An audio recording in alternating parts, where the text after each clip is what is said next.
Nothing like some moonshine in the morning. I'm glad I'm not monetized or sponsored, so I can still do what I want. No, I'm just kidding. It's not moonshine.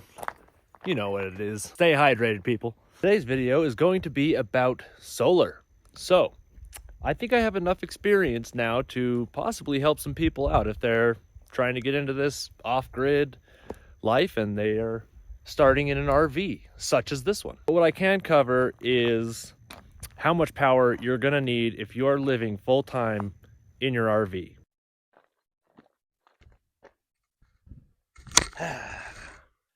Okay, so when I built my solar power setup, I was going bang for my buck. I wanted minimalistic, and I based it off of basically what a weekend warrior would use in their RV for solar power.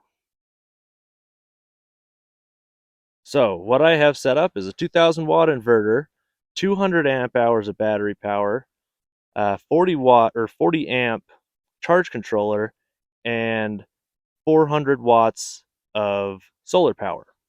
I also have a 2000 watt Anchor power bank, which has been real nice. Now I was getting along pretty well until we started getting into the 95 plus degrees and I needed a place to escape and cool down. Tried to fire up that roof AC with the Anchor power bank, no go.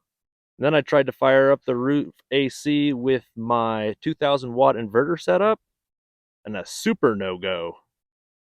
For some reason, my 2000 watt inverter pops a fuse at about 1000 watts. We're going to get into that in a little bit. Something else I found out is I have a 1600 watt microwave in this trailer, which is a bit excessive if you ask me. So when I had the TV on and the Xbox on and charging my laptop, and I flipped on the microwave, shut down the power bank. So here is what I have learned. You're going to need at least 3000 watt inverter to power your roof AC alone. You're going to want 4000 watt inverter if you want to power your roof AC and be doing a couple other small things at the same time. Now 200 amp hours of battery was enough until I tried to run the trailer heater all night at like 55 degrees only, and that fan ended up draining those two 100 amp hour batteries overnight, which again is another strange thing that the Anchor power bank outperformed two 100 amp hour batteries. Again, we're going to get into that. I personally would suggest 800 watts of solar, 800 amp hours of battery, and 4000 watts inverter power, and maybe even a 60 amp charge controller. So all that being said, let me show you my setup. Mind you, I'm still figuring all of this out, so go easy on me. It's gonna be cringe for you professionals. Here's what I'm working with. I have done some upgrading from my original 400 watts, which was 4 100 watt panels. I have added these two larger 200 watt panels, and I've got them hooked into series with these 100 watt panels going up to 600 watts into my Anchor power bank right now. And then I've got these two 100 watt panels, which the cat was just blocking the power rudely, going to my solar cart. I'm just trying to get the two 100 amp hour batteries in the solar cart fully charged up because I am adding two more brand new 100 amp hour batteries. Now, I know a lot of people hate seeing solar panels being laid out like this or set on the ground in any way, but since I didn't know what I was doing, I had to see what I could get away with, and 400 watts was not enough for me for full-time living. So here we go again. There we go. They're blocking all my power. That's why I don't have enough battery to get me through the night sometimes. Okay, so let's move along to my power banks and my generators, or whatever you would like to call them. Alrighty then, here we are in my wonderful mess of wires and my two power banks, generators, setups. Yeah, this one is under a blanket because this is a big reveal, everyone. Big reveal. No, I'm kidding. I had the blankets there to keep it warm. That's another thing you need to be cautious of is lithium batteries do not like to be charged under 30 degrees. Now, luckily, this Anchor power bank comes with a whole lot of idiot-proof features. And one of them being it will not charge if it's under 30 degrees. I'm pretty sure. You might have to fact check me on that one. I know it won't charge when it's cold. So, here we are. Was that a good reveal? Let's get a closer look. This is the Anchor Solux portable power station powerhouse.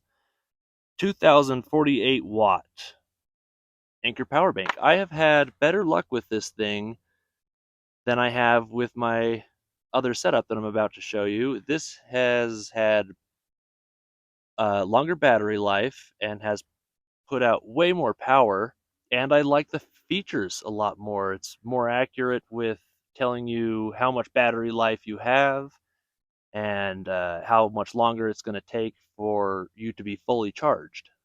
Not to mention the 30 amp plug-in right there. I liked that a lot. So again, as you can see, it's just plug and play with this. There's the plugins for the solar panels right there. You don't have to do any making your own wire connectors or anything like that. It is just plug and play. That is my favorite thing about this. Moving right along to my solar cart, I'm not going to go into too much detail about the build on this because if you subscribe to my channel, you probably saw my build videos about this solar cart. Go check them out. As you can see, we've got the Renogy 2000 watt inverter, got the Renogy 40 amp charge controller, and I've got my two 100 amp hour batteries. Li time, or Li time. I'm not sure how you pronounce that. As I stated earlier, I have had better luck with the power bank as far as battery life goes and as far as power output goes. But I must say I did enjoy building all this, and I am proud of it. All I need to do is upgrade that to 4,000 watts, that to 60 amps, and then I already have my two more 100 amp hour batteries. And then I've got my little insulation cover here. I'll show you how this works. It's pretty complex. Spent a lot of time designing this. It's called a lid. It just kind of goes on there.